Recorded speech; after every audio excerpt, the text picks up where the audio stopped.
galera, tudo bem com vocês? Eu sou Mariana Mascarenhas, jornalista e pesquisadora do Centro de Estudos Lobo-Imagéticos Condés Fotós, e nesta última edição do Imagens em Foco de 2021, nós vamos fazer uma retrospectiva dos principais acontecimentos que marcaram este ano, que também foi para lá de conturbado, hein?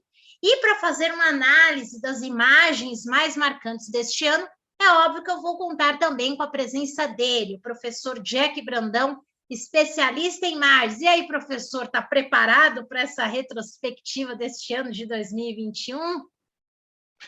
Oi, Mari. Oi, pessoal, tudo bom? Mais do que preparado. Não vejo a hora de a gente acabar este ano e com esperanças muito redobradas para o ano que vem, porque realmente, olha, mais um ano, 2 anos que nós passamos de extrema dificuldade, realmente 2 anos de pandemia, graças a Deus já estamos saindo, apesar que está vindo uma onda nova aí com a Ômicron, mas grande parte da população brasileira, graças a Deus, e não só graças a Deus, mas graças a muitos governadores, não ao governo federal, nós conseguimos muita gente que se vacinou, mais da metade da população brasileira está vacinada. Bom, vamos conversar daqui a pouco sobre isso, então.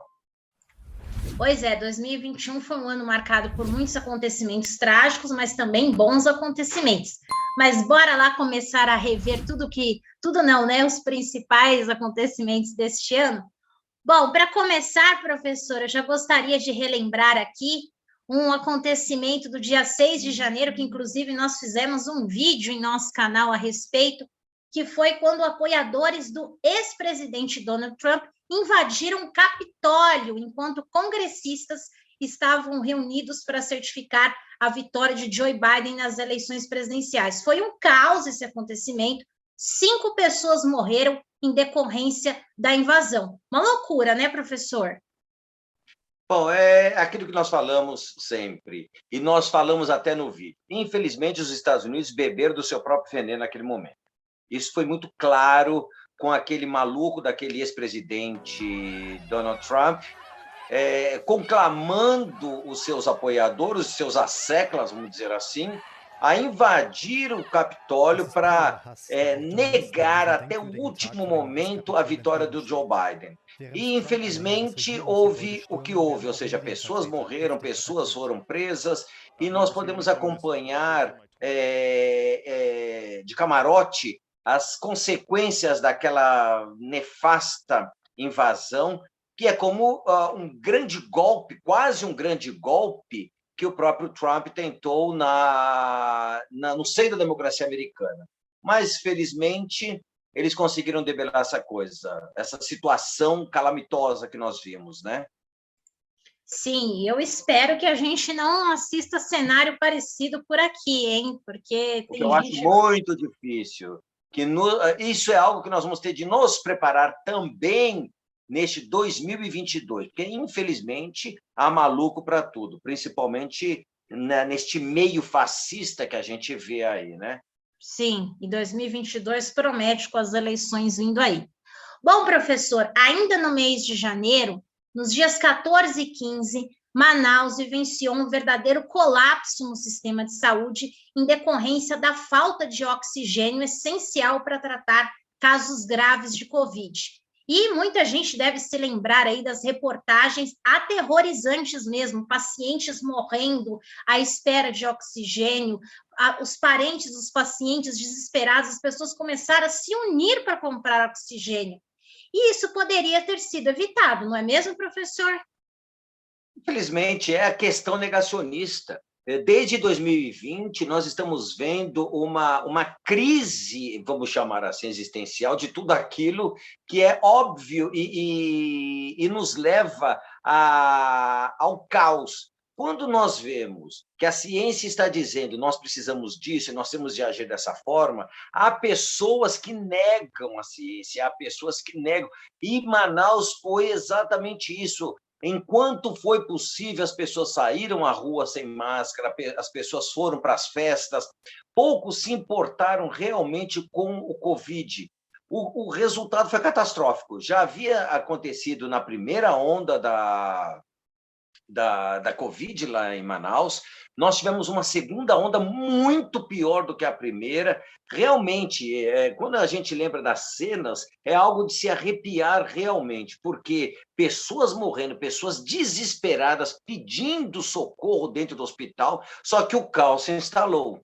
Graças a Deus, a gente tem de pensar que parece que foi muito tempo isso, mas foi simplesmente em janeiro deste ano. Então, é muito triste nós lembrarmos essas cenas, né? Com certeza, professor. Mas, felizmente, em janeiro, nós também tivemos uma notícia boa. No dia 17, em São Paulo, uma profissional de saúde, a enfermeira Mônica Calazans, foi a primeira pessoa a ser vacinada contra a Covid-19 no Brasil.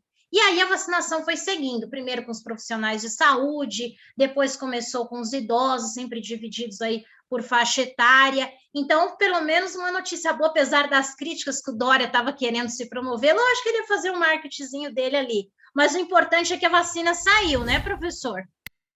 A despeito do governo federal que fez tudo e tudo contra a vacinação, até o último momento, não querendo aprovar a Coronavac, graças a Deus, São Paulo realmente tomou a frente.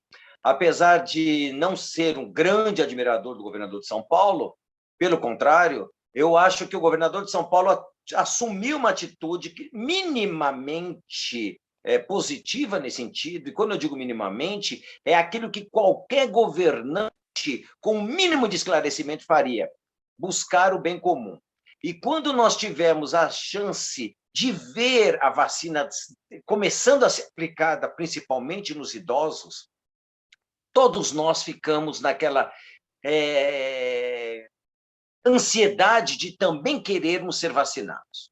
Grande alegria foi a nossa, como a gente pode ver, não somente a nossa, mas de muitas pessoas que se vacinaram, a ponto de o grande protesto que nós vimos em 2021 foram as pessoas colocando no Twitter, por exemplo, a imagem, a sua foto com a carteira de vacinação. Essa foi o grande tapa de luva de pelica no governo federal, que, de modo especial, as pessoas de São Paulo começaram a mostrar para o Brasil. E foi sendo seguido pelos outros estados. Por exemplo, o Nordeste tentou fazer um grande pool para comprar vacina direto, mas sempre sendo boicotado.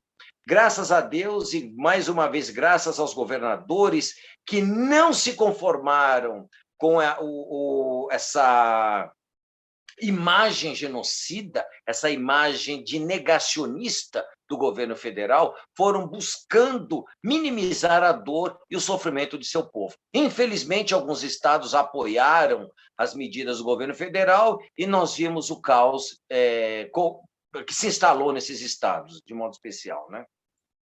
Sim, exatamente. Como o professor comentou, se não fosse esse descaso do governo federal, a vacina poderia ter chegado antes e salvado mais pessoas, porque, apesar de tudo, nós tivemos um março caótico, devido às festas de fim de ano, muita gente fez aglomeração, e, óbvio, a vacina estava começando a ser aplicada ainda. Então, o que aconteceu?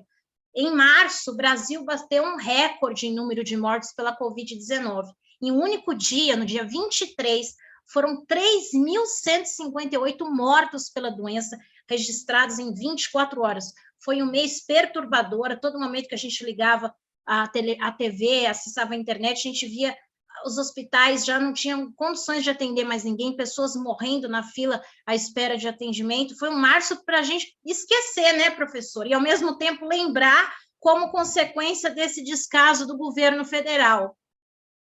Não, infelizmente, é algo terrível. E aquilo que nós, desde o início do canal, nós estamos falando, esse excesso de imagens negativas, de destruição, de morte, fazem com que as pessoas esqueçam, elas sejam anestesiadas. As pessoas estavam praticamente anestesiadas.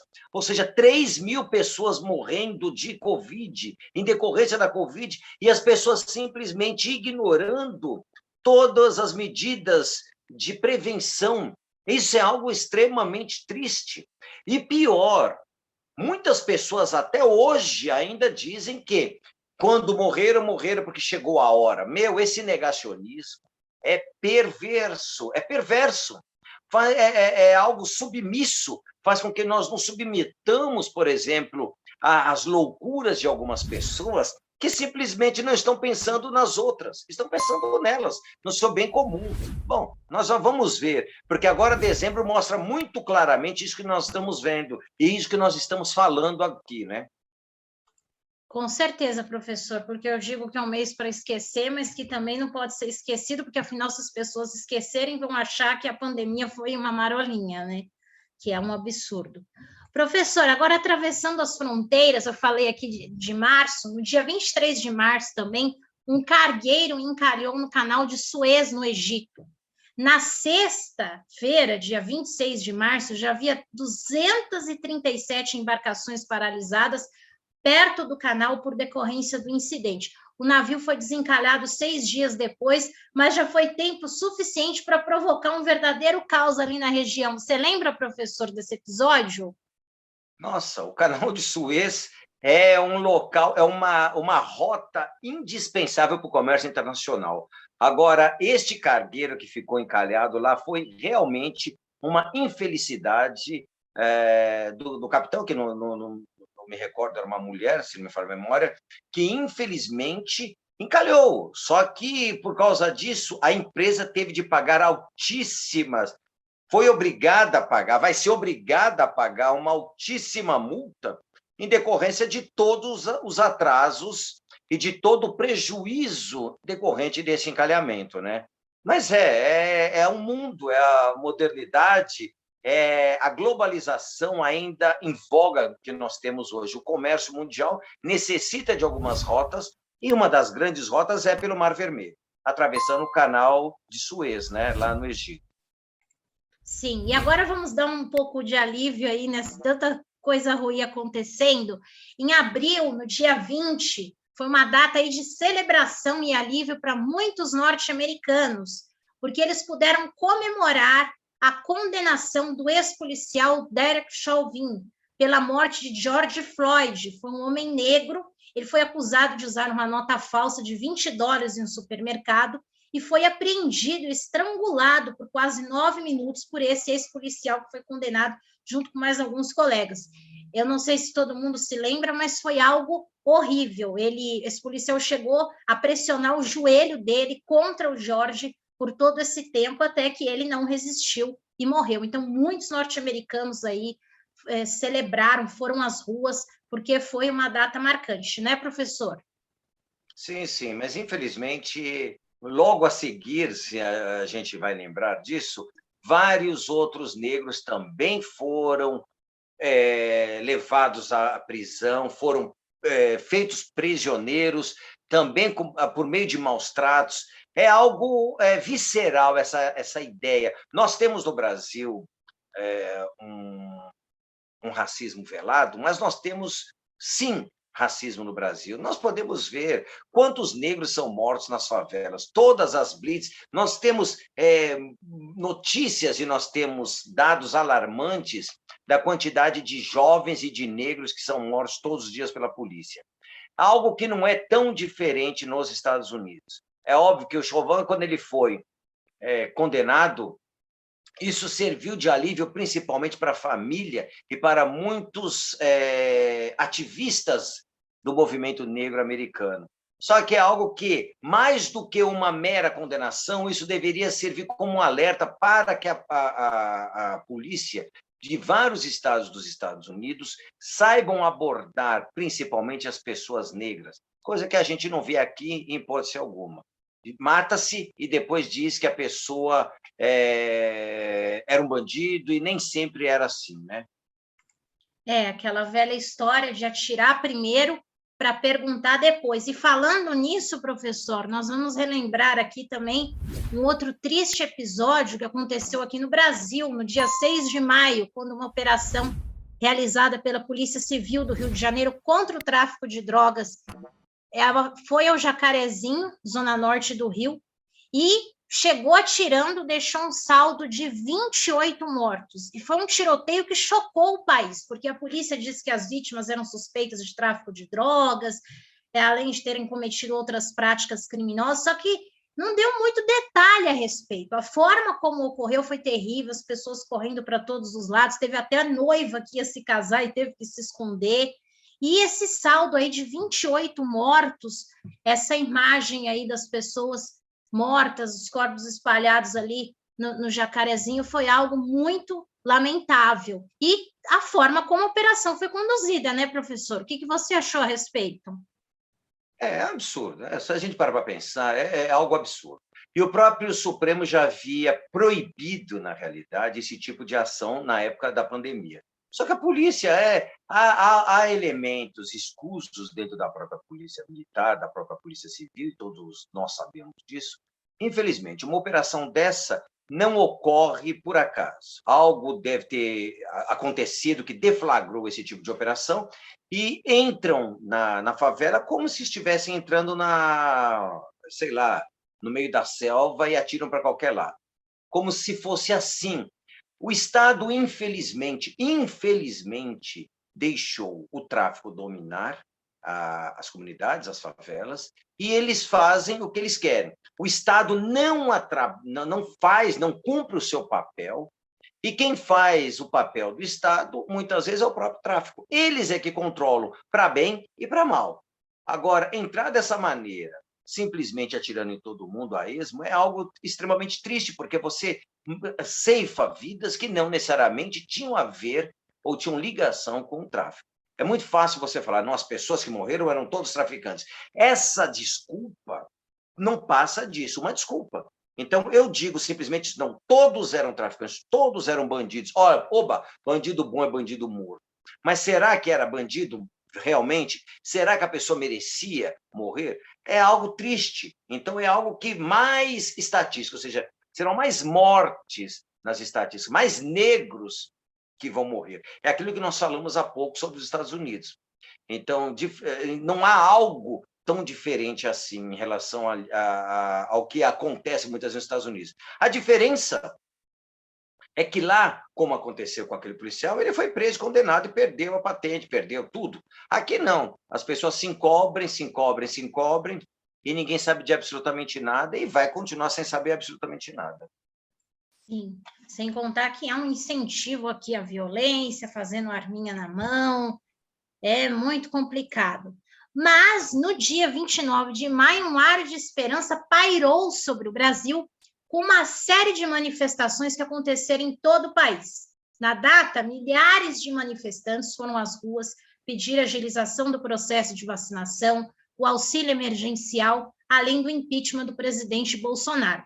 Esse dia foi um marco de uma série de protestos que seguiram acontecendo no decorrer do ano contra o descaso do governo federal. E não é para menos, né, professor? Teve até críticas, porque não era um momento de fazer manifestação, mas diante de tanto caos, algo precisava ser feito. O que você acha a respeito, professor? Eu achei algo extremamente positivo, apesar, volta àquilo que você acabou de falar, apesar da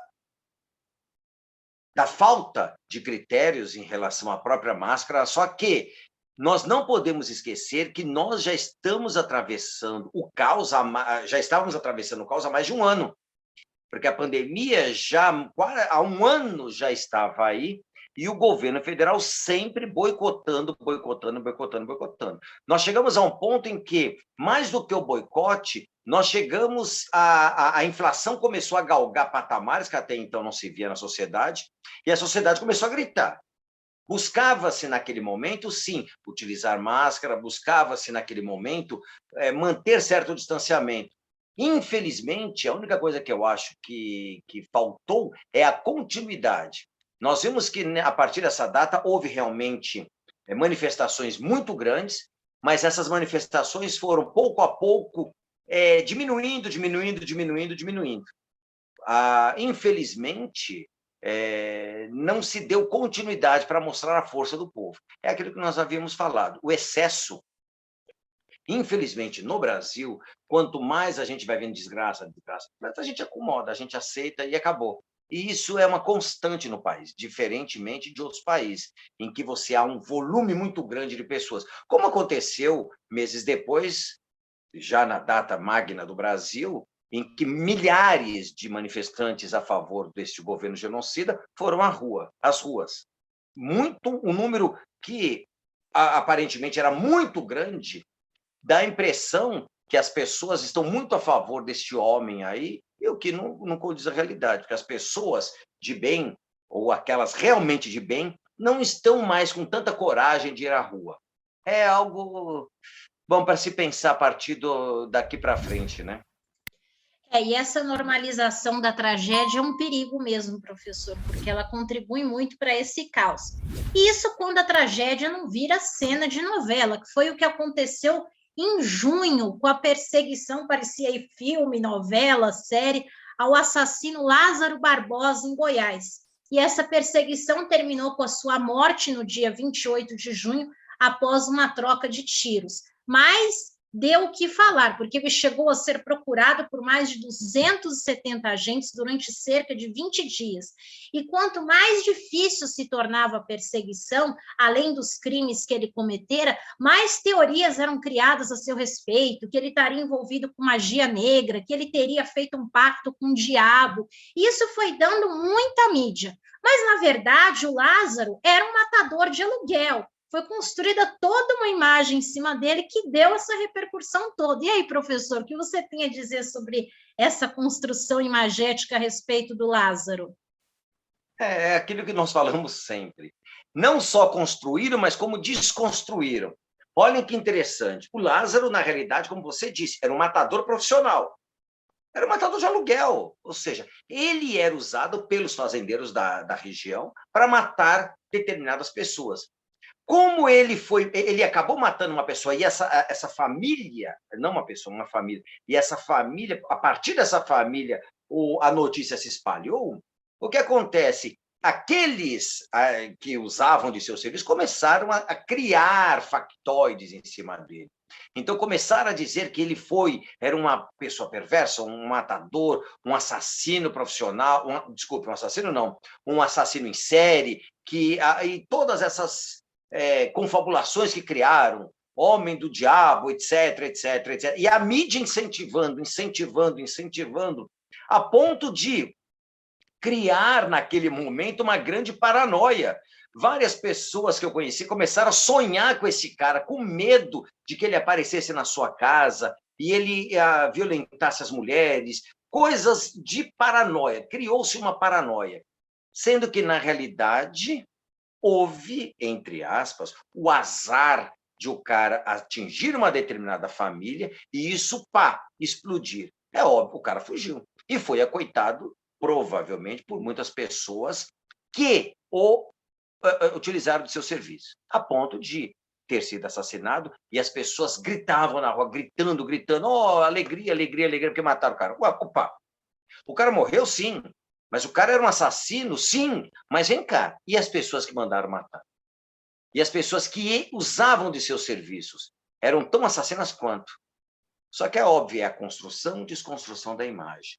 Então, é isso que nós falamos aqui no canal, que é muito perigoso a gente sempre aceitar determinadas imagens como se fossem verdadeiras. O que há por trás disso? E o Lázaro realmente foi um exemplo claro desse tipo de construção, desconstrução, que a própria mídia faz das imagens de determinadas pessoas.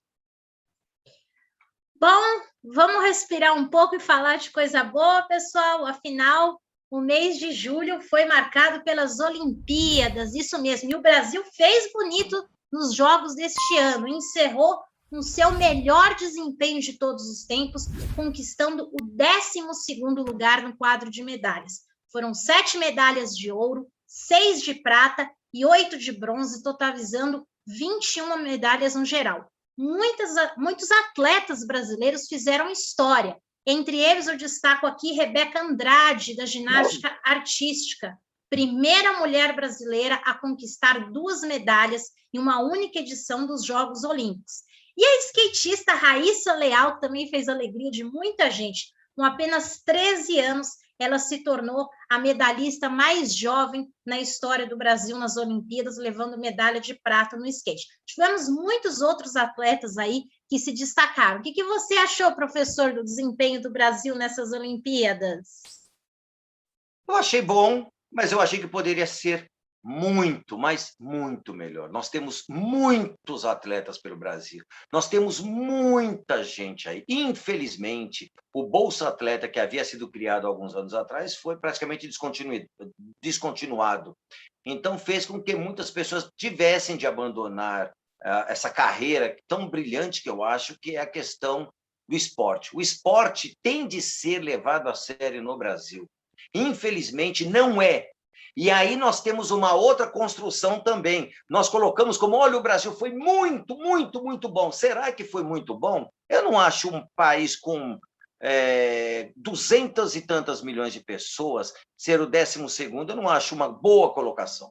Eu acho uma colocação medíocre para um país com um potencial gigantesco que é o nosso país. Infelizmente, nós precisamos ter políticas realmente públicas que incentivem os jovens a largar, sim, as drogas, a largar, sim, o tráfico, a largar, sim, o não fazer nada e investir maciçamente no esporte. O esporte é educação e o esporte é uma grande saída para o nosso país.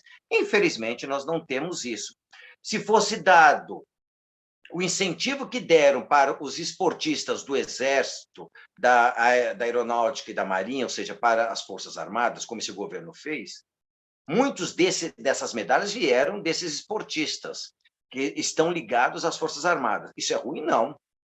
Mas poderia ser dado também esse incentivo para os outros, para essas pessoas que estão nas comunidades e que merecem também vez e voz. Infelizmente, vamos esperar para as próximas Olimpíadas, né? Sim, o professor levantou um ponto interessante aqui, porque se nós compararmos os dados com outras Olimpíadas, o Brasil teve um desempenho melhor. Mas e quanto aos atletas que estão aí escondidos e por falta de investimento no esporte, falta de investimento nesses talentos, não tem nem a chance de disputar sequer um campeonato aqui no país? Bom ponto colocado aí, professor, porque a falta de investimento, não só em esporte, como em vários outros setores aí do Brasil, ocasionou e está ocasionando verdadeiros cenários trágicos aí. E tomar cuidado para essa romantização, né? Porque nós estamos vivendo um ano que o gás aumentou, que tudo aumentou. Agora todo mundo está usando o fogão a lenha como se fosse algo positivo, né? E falando já nessa questão aí da economia, eu quero levantar aqui também as imagens que viralizaram este ano de pessoas lutando, famílias inteiras lutando por um mísero pedaço de osso em açougues e supermercados, porque a crise se agravou de tal forma que contribuiu muito para o aumento de brasileiros passando fome. O número chegou a 20 milhões. E teve açougue e supermercado que se aproveitou da situação e começou a vender pedaço de osso, dizendo que osso também se compra e não se dá. O que você tem a dizer disso, professor? Isso é uma vergonha para um país como o Brasil. Uma vergonha, não tem como falar. Eu acho que esse tipo de açougue, esse tipo de comerciante deveria fechar. As pessoas deveriam boicotar pessoas assim, porque isso é uma vergonha. Infelizmente, nós temos hoje uma política pública, uma política econômica perversa, que destruiu tudo aquilo que foi construído ao longo de mais de uma década. Nós saímos do mapa da fome para entrarmos de uma forma extremamente pior, como nós entramos nesses 3 últimos anos. Infelizmente, quando eu olho um botijão de gás custar R$120, o quilo da carne custar R$30, R$40, isso é uma vergonha para o maior produtor de carne bovina do mundo, que é o Brasil. O Brasil é um dos maiores produtores de grãos do mundo e nosso povo passa fome. Cara, será que as pessoas não conseguem enxergar que isso é política de governo? Será que as pessoas não conseguem enxergar que isso daí não é o acaso, não é o azar? Será que as pessoas não conseguem enxergar que isso é o governo que tem aquela mão que deveria apoiar não apoia? Porque é inacreditável isso. É óbvio que há pessoas que têm prazer em dizer que comem, que estão bem, que postam fotos em supermercados, não, em restaurantes com grandes bifes, sendo que a maioria não tem apoio para comer osso. Agora, quando nós vimos este ano pessoas lutando por ossos, aquilo que há pouco tempo atrás, eu me lembro, a gente ia ao açougue e pedia osso, para quê? Para dar para o cachorro. Para que o cachorro mordesse, para limpar os dentes de cachorro. Agora, pessoas comprando, brigando, fazendo filas para pegar osso, para quê? Para fazer sopa em casa. Meu, isso daí é uma vergonha para o país. Então, é uma vergonha que nós temos de apagar da nossa mente, mas apagar de que forma? Não dizendo que não existiu, mas ver para que nós possamos nunca mais, quem sabe, a partir dos próximos governos, ver uma desgraça dessa num país tão rico como nós. Isso realmente é uma vergonha. Com certeza, professor. E se a economia do Brasil está ruim, o meio ambiente não fica atrás, pois, afinal, no mês de agosto, a Amazônia bateu o recorde histórico de queimadas. Isso mesmo, nós estamos vendo aí um grande descaso do governo federal também com o meio ambiente, né? O que você tem a dizer, professor? Outro descaso absurdo. Eu acho uma coisa tão engraçada. Quando nós vimos aquela reunião ministerial, que aquele bendito antigo ex-ministro disse que era para passar boiada em tudo, as pessoas esquecem que a Amazônia ela tem um papel fundamental, não só no clima, mas na própria umidade do mundo. Essa ideia de que a Amazônia é o pulmão do mundo acabou. Eu acho que as pessoas já entenderam que realmente a Amazônia não é o pulmão do mundo, mas isso pouco importa. A Amazônia tem um papel fundamental, exatamente o quê? Na umidade, na distribuição de chuvas. Agora, a burrice de determinadas pessoas do agronegócio é desmatar, é queimar, é derrubar para colocar pasto e para aumentar, muitas vezes, a plantação. Cara, nos anos 70, os militares tentaram fazer com que a Amazônia se tornasse habitada. Deram glebas e glebas de terra para as pessoas, que derrubaram matas e matas e matas, e produziram muito bem no primeiro ano, muito mal já no segundo em relação ao primeiro, e aí não se produziu nada. É uma terra extremamente pobre. Só que as pessoas esquecem isso. Não querem aprender com os erros do passado. Só que essas pessoas hoje, o que elas fazem? Derrubam a mata, tacam fogo para fazer pasto. E o mais engraçado, vocês veem, o pasto aumenta os bois, só que a carne lá em cima. Eu não consigo entender. Nós vimos este ano seca no Brasil inteiro, generalizado. As chuvas estão completamente irregulares. Cara, a Amazônia ela tem esse papel de reguladora do clima aqui no Hemisfério Sul. De modo especial, aqui no Brasil, a partir do momento que eu estou desmatando, o pessoal não consegue entender que logo mais nós não vamos ter mais água. E o que vai acontecer? O agronegócio vai falir. E as pessoas vão o quê? Vão desertificar aquela região tão importante para o planeta. Se nós não fizermos nada, o que vai acontecer? Essas espécies que estão sendo mortas, não só a Amazônia, veja o Pantanal acabou também em fogo. Grande parte desse fogo ocasionado onde? Nas grandes fazendas que nós temos naquela região. Isso é uma vergonha também. Isso é uma vergonha que as pessoas não conseguem entender que o meio ambiente está ligado, nós fazemos parte do meio ambiente. Se nós destruirmos, nós vamos ser destruídos de uma forma ou de outra. Não dá para você manter essa riqueza por muito tempo. É difícil entender isso? Parece que é, viu, professor? O negacionismo está imperando aí cada vez mais e eu não sei onde vamos parar. Bom, professor, e no mês de agosto também, o Haiti viveu dias trágicos. No dia 14, a ilha caribenha sofreu um terremoto de magnitude 4,9 e no dia 18, outro terremoto assolou o país, terremoto de magnitude 7,2. Em consequência disso tudo, quase 3.000 edificações ficaram destruídas e 5.410 foram danificadas. Mais de 2.000 pessoas morreram. Há pouco tempo, né, professor, o Haiti também viveu uma catástrofe aí natural. Qual a diferença que recebeu apoio do Brasil e tudo mais, agora mal repercutiu aqui a situação do Haiti, não foi, professor? É muito triste, porque o Haiti é um local que, na realidade, a gente para e pensa, né? É a nação mais pobre da América e uma das nações mais pobres do mundo. o Haiti ainda não havia se recuperado daquele grande terremoto que nós tivemos no início, praticamente, do século XX, que matou muita gente, que acabou com a economia do país. O próprio Palácio Presidencial foi para água abaixo. E nós não podemos nos esquecer que até a nossa grande Zilda Arns morreu naquele terremoto.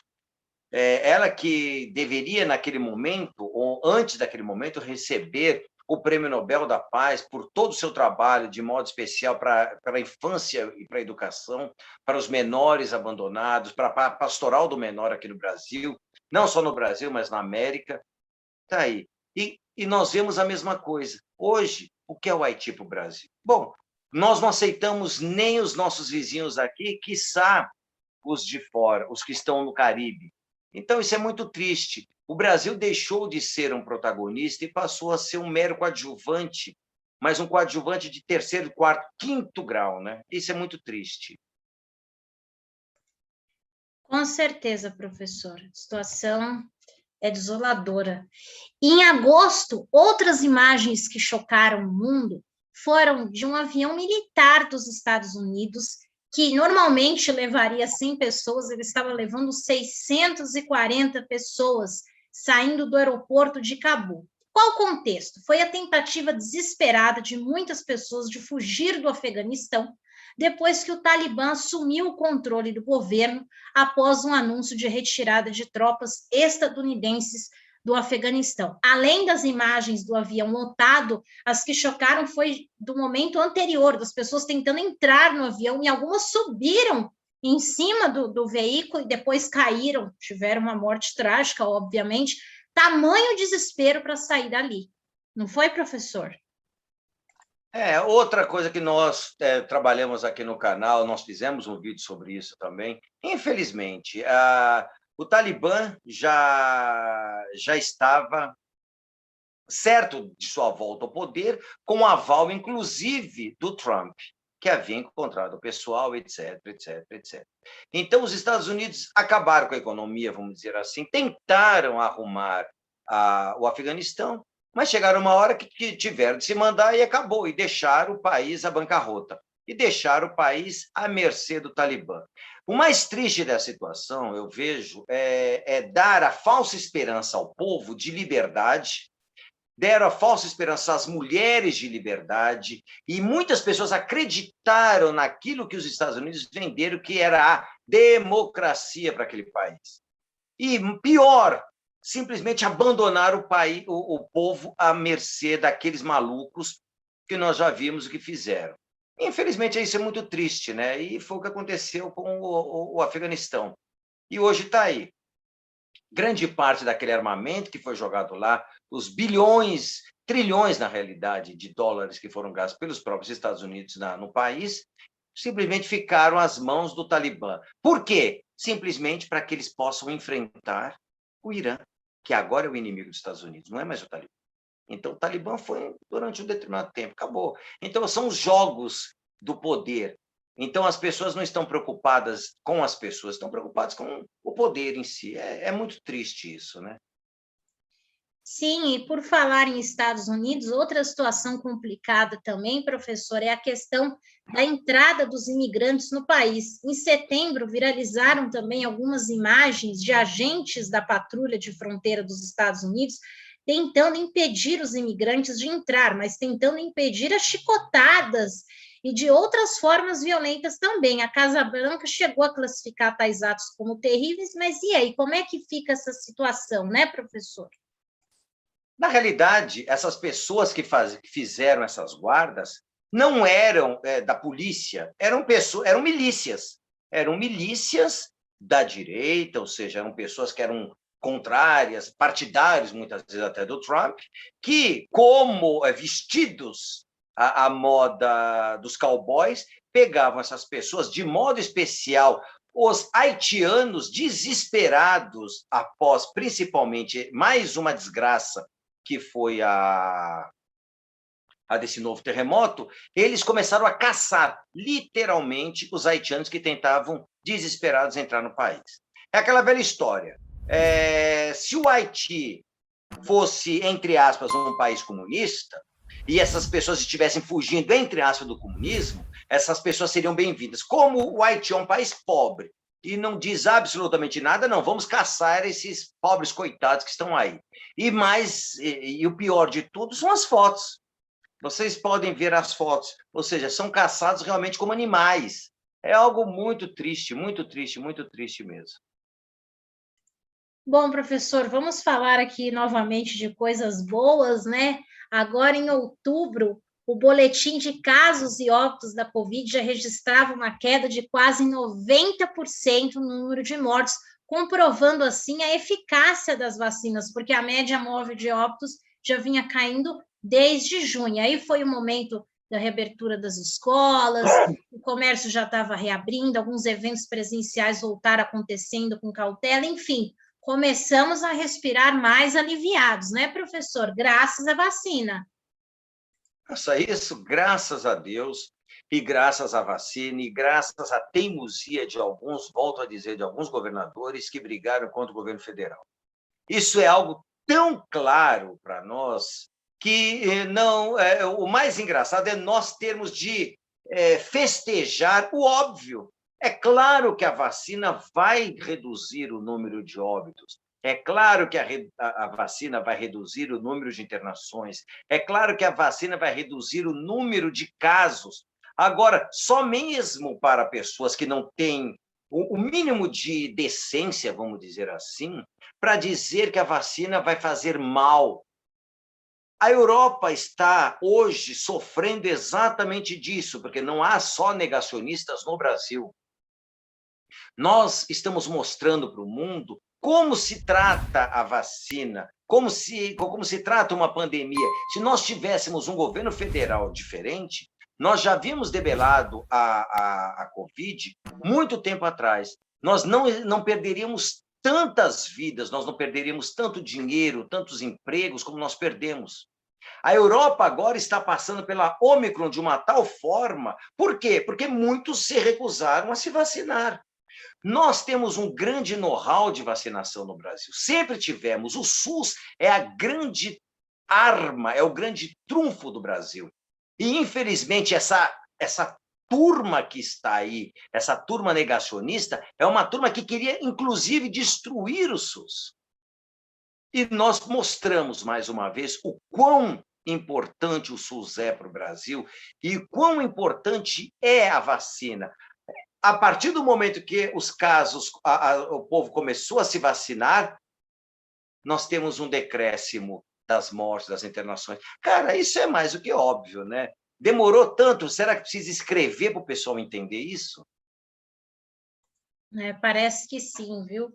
E falando ainda em Covid, professor, algo que repercutiu muito também neste ano de 2021 foi a CPI da Covid, né?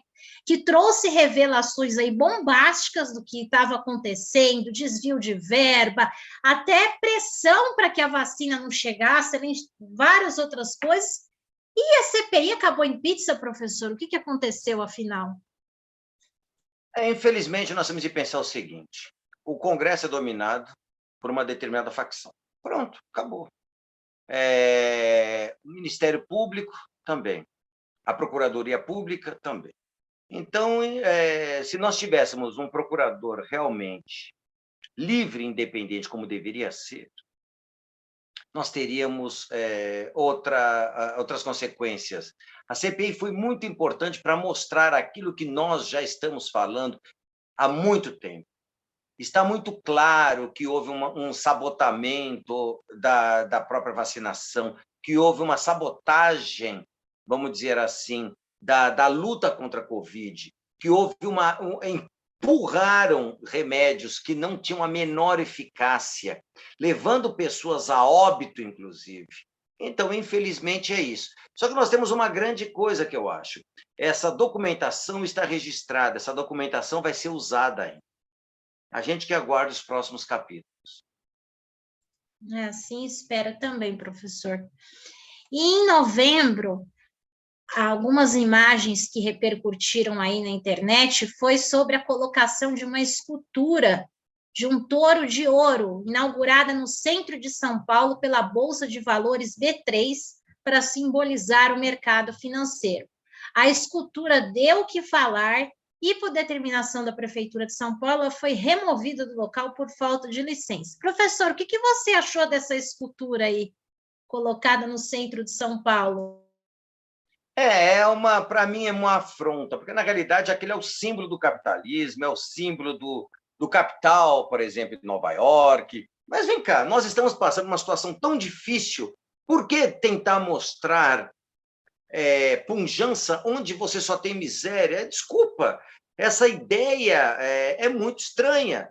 Diferentemente daquilo que nós vimos este ano também, que muitas estátuas começaram a ser queimadas, vandalizadas, essa estátua realmente ela representa aquilo que nós não temos naquele momento, que é o caso dessa pujança, dessa opulência. Nós somos um país extremamente rico, mas nós estamos vivendo um momento de extrema miséria, vamos dizer assim. Então, eu acho realmente completamente desnecessária e inócua esse tipo de coisa.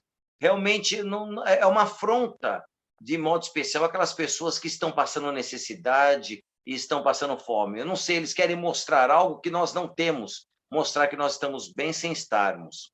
É muito triste isso. Com certeza, professor. E agora, chegando em dezembro, né? Mais uma situação preocupante aí, um surto de gripe ocasionado pelo vírus influenza H3N2 vem assolando diversas cidades do Brasil, os resultados são pronto-socorros lotados. Claro que não, a repercussão não está sendo a mesma que a Covid, por conta que não há o mesmo número de óbitos e tudo mais, mas chega a preocupar, sim. O que você está achando disso, professor, desse cenário aí de gripe? Bom, a gripe, ela é muito preocupante, sim. A gripe, ela mata. Basta nós lembrarmos a questão da própria gripe espanhola, que matou milhões de pessoas no começo do século XX. Então, a gripe é uma doença muito preocupante. Nós não podemos esquecer o seguinte, nós vivemos em casa, ou muitas pessoas viveram em recolhimento, de uma forma ou de outra, e quando nós saímos, o vírus da gripe ele é altamente mutável, altamente mutante, tanto quanto qualquer vírus. Então, nós estamos agora passando por uma situação pós-pandêmica, vamos dizer assim, em relação ao Covid, e só que nós nos esquecemos também da própria questão da gripe. E as pessoas começaram a se expor mais e se esqueceram que nós vivemos durante um certo tempo fechados. E as pessoas estão sofrendo as consequências disso, né? E isso é preocupante, sim, porque principalmente para as pessoas mais idosas e para as crianças, isso pode levar a óbito. E como os hospitais estão abarrotados. Agora, chega uma hora que as pessoas não sabem se tem Covid ou se estão com gripe, né? Isso é o problema aí. Exatamente. Fica aí a dica, pessoal, para seguirem se cuidando com máscara e tudo mais. Sei que muita gente não aguenta mais, mas a gente ainda tem que aguentar mais um pouquinho aí, porque a situação ainda não está totalmente controlada, não. Bom, em outro cenário aí, que inclusive está acontecendo agora, né, professor, são diversas cidades da Bahia que estão debaixo d'água em razão das fortes chuvas. Inclusive, várias instituições, influenciadores estão se mobilizando para arrecadar doações e ajudar os necessitados, mas o nosso presidente aí está passeando de jet ski lá em Santa Catarina e diz que espera não ser incomodado, professor. Olha isso. É uma vergonha. Eu nunca vi, em lugar do mundo, nenhum descaso como nós estamos vendo com esse governo. É uma coisa que realmente chega a ser doloroso. E mais doloroso ainda é gente que ainda apoia o infeliz como esse, uma pessoa como essa. Eu não consigo ver. Eu nunca vi, a Bahia está numa situação caótica e o presidente passeando, brincando, de férias. De férias? Mas como é que ele está de férias? Ele passou o cargo para o vice? Como ele está de férias? Ele não está de férias coisa nenhuma. Ele está realmente recebendo como se estivesse trabalhando e está aí, brincando de playboy. É um playboy? Ele sempre foi um playboy. E agora nós temos um descaso total pelo Nordeste, de modo especial agora a Bahia. Cara, nós temos de pensar o seguinte, isso daí mostra o grau de humanidade de uma pessoa, o grau de empatia de uma pessoa. Nós podemos reparar que essa pessoa não tem grau nenhum de empatia pela dor do outro. Cara, a gente olha as cenas da Bahia, meu, é algo que dá vontade de chorar. Você olha, meu Deus do céu, aí a natureza é inclemente. Está sendo inclemente. Olha aí o aquecimento global, olha aí as queimadas na Amazônia, a destruição da Amazônia, a destruição do Pantanal, olha a mudança climática. Só que tem pessoas que não enxergam isso. Há quantos anos não se via tamanha calamidade nessa região, nessa proporção? Mas, enfim, vamos brincar, eu não quero ser incomodado. Pessoal, espero que a partir dessa retrospectiva que nós estamos fazendo aqui, as pessoas tenham um pouco mais, não só a nossa, né? Tem tantas retrospectivas por aí, as pessoas têm um pouco mais de consciência, porque ano que vem, ano de eleição, e está nas nossas mãos mudar esse cenário, que não vai mudar de um dia para o outro, obviamente, porque a destruição leva anos para ser resolvida, mas pelo menos mudar aqueles que estão contribuindo para destruir ainda mais. E agora também fica aqui a nossa homenagem do Imagens em Foco a tantas pessoas queridas que nos deixaram neste ano de 2021. Muitos artistas foram atores, cantores e personalidades do jornalismo, da política, morreram em decorrência da Covid ou de outros problemas, acidentes. Então, vejam aí, pessoal, fica um pouquinho da nossa homenagem aí a todos que nos deixaram. Acompanhem aí.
É isso aí, pessoal. Espero que todos tenham gostado. Nem sempre as notícias são tão boas, mas a gente procura sempre alertar e mostrar o quão importante é conhecer a questão das imagens, o quão importante é poder ler com totalidade as imagens do mundo, para que a gente não se deixe levar por certas pessoas que dizem que está tudo muito bom, está tudo muito bem, mas na realidade não está tudo bem. Esperamos realmente que este ano de 2022 seja muito, mas muito melhor para todos nós, tá bom? Ótimo ano novo para todos vocês. Tchau, pessoal. Tchau, tchau, pessoal. Um feliz 2022 a todos. E continuem com a gente aí no Imagens em Foco. Tchau, tchau.